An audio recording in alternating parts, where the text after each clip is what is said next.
அது நம்ம சொல்லிட்டு லாபம் கிடைக்கும் யார் எவ்வளோ விட்டாச்சு அதோட விஷயத்தை காட்டு அது சுற்றி நம்ம வந்து காசு ஆகுதா அந்த லாபம்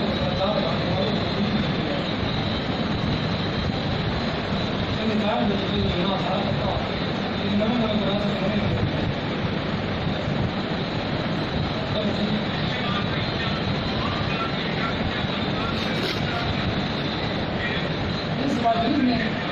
अपना आप लेना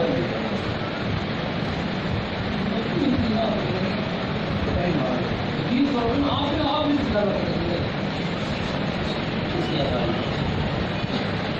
ना बोलो ना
Gracias.